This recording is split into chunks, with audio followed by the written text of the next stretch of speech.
जैसे कल की मुरली में बाबा ने, सुबह की मुरली में बाबा ने कहा, आपको तो घर बैठे भगवान मिला। आप में से किस किस को घर बैठे मिला था? अच्छा, सबको घर बैठे मिला था। हाँ। घर बैठे मतलब कोई मेहनत नहीं। क्या ज़्यादा से ज़्यादा उठ के कोई प्रदर्शनी तक गए होंगे, या इधर उधर कहीं गए होंगे, या कोई परछाई कोई घर पे दे गया होगा, या किसी किसी को तो ज़बरदस्ती खींच के लाया होगा, है ना। तो सिर्फ घर बैठे नहीं मिला, खींच खींच के हमें कोई लाया कि चलो चलो चलो चलो। तो कई बार जब बहुत सहजता से कुछ मिल जाता है, दुनिया में भी आजकल कहते हैं कि पहले जो बड़े थे उन्होंने बहुत पुरुषार्थ किया घर में एक एक चीज़ कमाने का, लाने का, और आज के जो बच्चे हैं उनको सब चीज़ कैसे मिल जाती है? बहुत सहज मिल जाती है, उनको कुछ मेहनत नहीं करनी पड़ती है।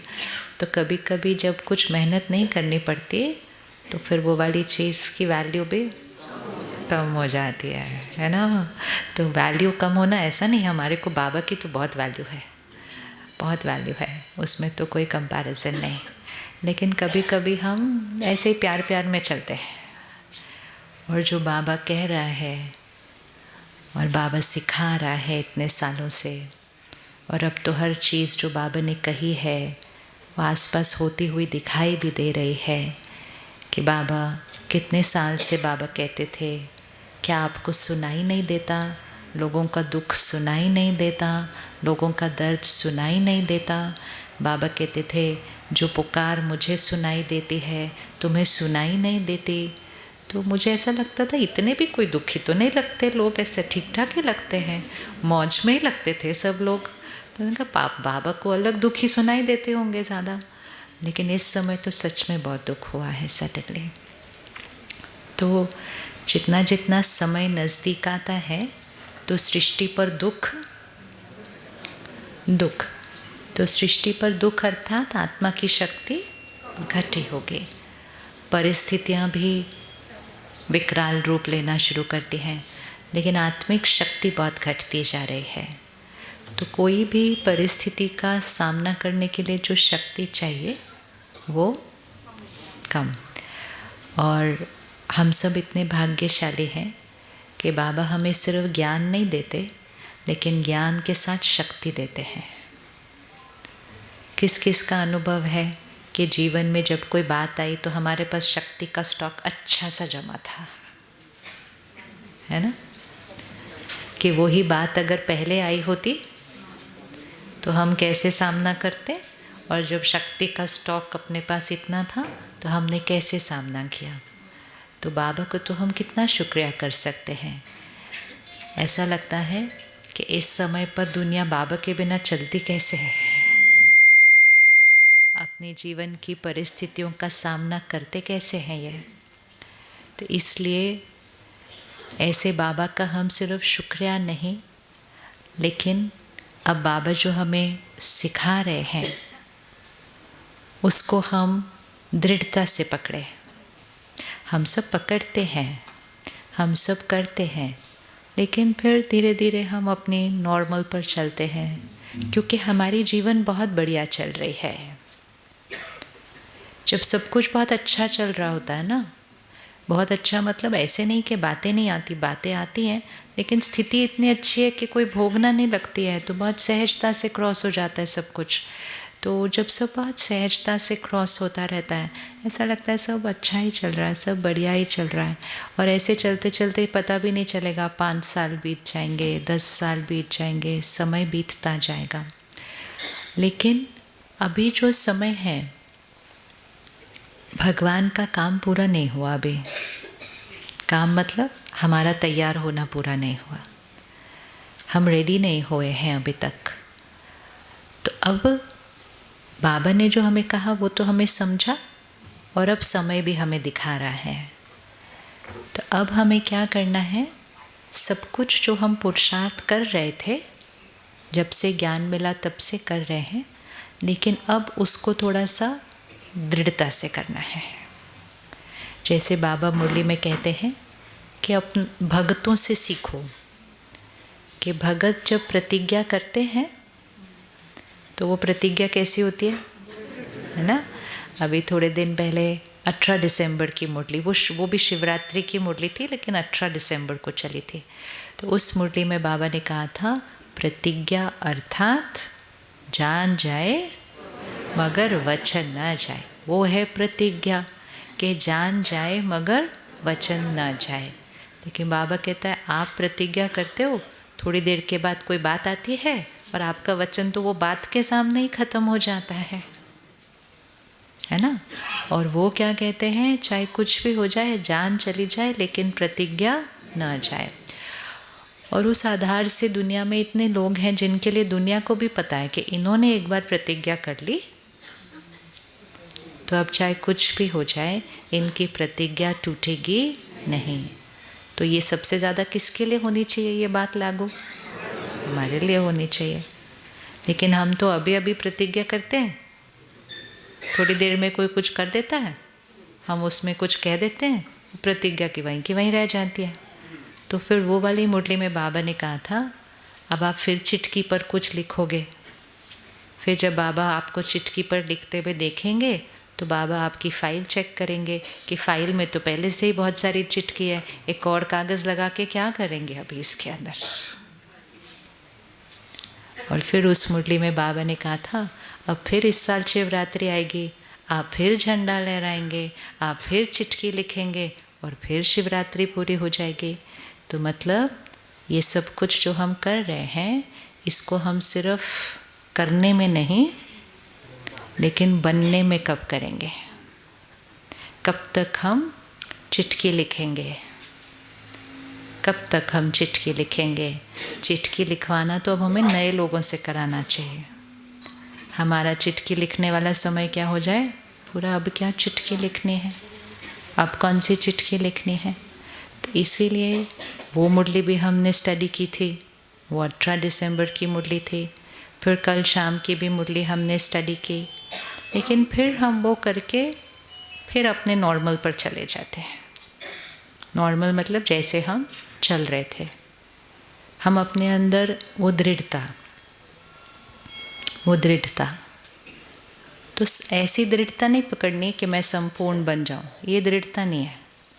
एक कोई चीज़ में दृढ़ता पकड़नी है कि कोई एक चीज़ आज पक्की करनी है कि इस एक चीज़ में चाहे कुछ भी हो जाए। और कुछ भी मतलब फिर कुछ भी मतलब फिर कुछ भी। और उस मुरली में बाबा ने कहा था, आपकी तो जान भी नहीं जाने वाली। मतलब अगर हमने प्रतिज्ञा की कि मैंने आज गुस्सा नहीं करना, और सामने से किसी ने कुछ कह भी दिया, ज़्यादा भी कह दिया, तो हमारी कोई जान थोड़ी जाने वाली है उससे, कुछ भी नहीं है। सिर्फ क्या जाना है? अहंकार। जान नहीं जानी है, लेकिन क्या जाना है? अहंकार। और अहंकार क्या कहते हैं? मैं। इसीलिए शिवरात्रि पे वो मैं की बलि चढ़नी है, क्योंकि अहंकार कहेगा मैं, अहंकार कहेगा मैं चुप रहूँ मैं। तो शिवरात्रि अर्थात हमें अपने अहंकार की बलि चढ़ानी है। तो जो हम भक्ति में कर रहे थे, हमें लगा हम उस पर कुछ अर्पण कर रहे हैं, लेकिन हम उस पर नहीं अर्पण कर रहे थे, अपने आप को साफ कर रहे थे, अपने आप को स्वच्छ कर रहे थे। और उसकी विधि भी बाबा ने सिखाई। आज सुबह एक अव्यक्त मुरली भी स्टडी की थी संपूर्ण पवित्रता पर। तो बाबा ने कहा कि ऐसा समय आने वाला है, वो 87 की मुरली थी, ऐसा समय आने वाला है कि लोग एक क्षण की सुख शांति की अंजलि के लिए खड़े होंगे।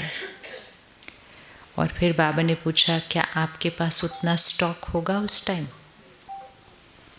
और बाबा ने कहा, दवाइयाँ काम नहीं करेंगी, इलाज काम नहीं करेंगे, डॉक्टर तक पहुँच भी नहीं पाएंगे। क्यों नहीं पहुँच पाएंगे? इतना कुछ हो रहा होगा, आप पहुँच ही नहीं सकते लोग वहाँ तक। लेकिन उस क्षण भी आत्मा को सिर्फ एक शांति और शक्ति की अंजलि चाहिए होगी। और बाबा ने कहा, आपकी दृष्टि से ही उनको वो सुख शांति की अंजलि मिल जाए, ये आने वाले समय की सेवा है। ये 87 की मुरली है। अब कितने साल हो गए? कितने साल हो गए?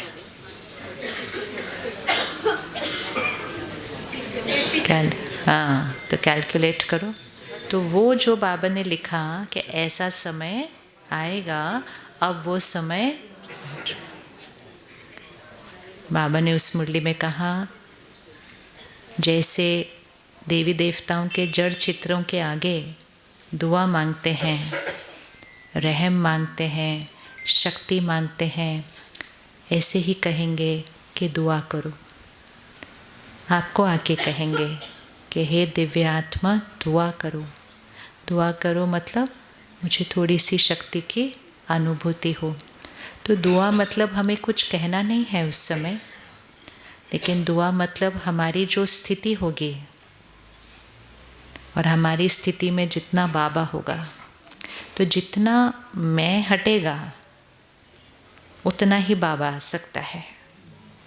जैसे ये सोफ़ा है, इतनी जगह है, इस पे एक ही जना बैठ सकता है ना। तो अगर मुझे किसी और को यहाँ बिठाना है तो मुझे क्या करना पड़ेगा? मुझे खिसकना पड़ेगा। हाँ, मैं भी बैठूँ और वो बोलूँ वो भी बैठे तो नहीं हो सकता। तो मुझे क्या करना पड़ेगा? खिसक खिसक खिसक खिसक और उसको आराम से बिठाना है। तो जितना हमारा मैं यहाँ बैठा होता है उतना बाबा नहीं बैठ सकता है। बाबा नहीं बैठ सकता है। और जितना बाबा नहीं बैठ सकता तो फिर मुझसे औरों को बाबा का अनुभव नहीं हो सकता, क्योंकि यहाँ कौन बैठा है? मैं बैठा हुआ है। मैं बैठा हुआ है तो बाबा बोलेगा आप बैठे हो तो आप बैठो फिर। तो इसीलिए बाबा कहते हैं मुरली में, या तो बात बैठ सकती है या तो बाप बैठ सकता है। अगर आप यहाँ पर बात को बिठा दोगे तो यहाँ बात ही बैठेगी। लेकिन अगर हर चीज़ में बाबा बाबा बाबा, और बाबा एक शब्द नहीं है, शब्द नहीं, शब्द तो हम पहले भी बोलते थे। बाबा एक समझ कि मुझ आत्मा के साथ इस ड्रामा में जो हो रहा है वो कैसा हो रहा है? कल्याणकारी है। तो क्यों, क्या, कैसे की तो कोई मार्जिन ही नहीं है कि बाबा इसमें भी मेरे लिए क्या है? कल्याण है। ड्रामा की ये वाली सीन भी क्या है? कल्याण है। कोई आकर कहेगा सब कुछ गड़बड़ हो गया, आप मन में कहना बाबा इसमें भी मेरे लिए कल्याण है। तो उस समय यहाँ कौन बैठा? बाबा बैठा। लेकिन अगर हमने कहा ऐसे कैसे हो गया, क्यों हो गया, ऐसे कैसे हो गया, 5 मिनट 2 मिनट भी ऐसा सोचा और फिर कहा अच्छा नहीं कोई बात नहीं, ड्रामा इसमें भी कल्याण है, लेकिन उतनी देर में यहाँ कौन बैठ गया? उतनी देर में बात बैठ गई, क्योंकि बात का चिंतन किया, ऐसे कैसे हो गया, ऐसे उसने कैसे किया, ऐसे। तो इसीलिए ऐसा नहीं हम कर सकते कि पहले बात को बिठाएं फिर बात की अच्छे से खातिरी करें और फिर थोड़ी देर के बाद याद आए कि बाबा ने तो क्या कहा था, हर सीन में क्या है? कल्याण है। तो उतनी देर में शक्ति क्या हो जाएगी आत्मा की। और अगर हमारी शक्ति घटेगी तो हमारे से औरों को शक्ति। तो ये वो समय है कि खुद की शक्ति को पहले संभालना, फिर आगे बढ़ाना, और जितनी बढ़ती जाएगी वो हमसे औरों को मिलती जाएगी। तो कल की प्रतिज्ञा बाबा ने कहा, व्यर्थ संकल्प को क्या करना है? व्यर्थ संकल्प की समाप्ति करनी है, क्योंकि सबसे ज़्यादा शक्ति किस में घटती है? व्यर्थ संकल्प। और हमें टेंशन भी नहीं है, चलते जा रहे हैं, तो बैटरी क्या होती जा रही है? फिर हम दूसरों को कैसे देंगे? और दूसरों को देना मतलब ये नहीं कि सृष्टि पर कुछ होने वाला है तब देना है।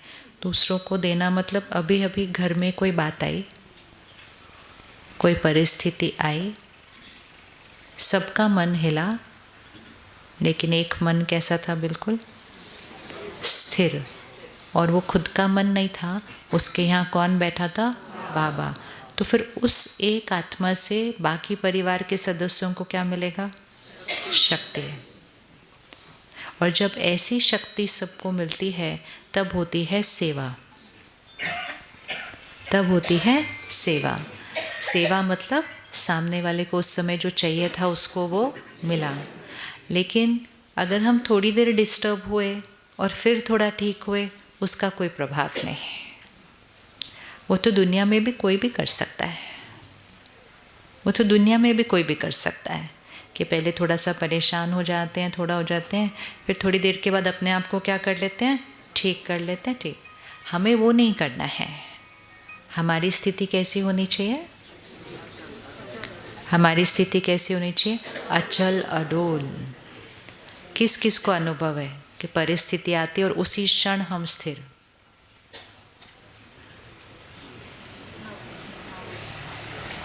तो ये पुरुषार्थ करना है ना, पुरुषार्थ करना है।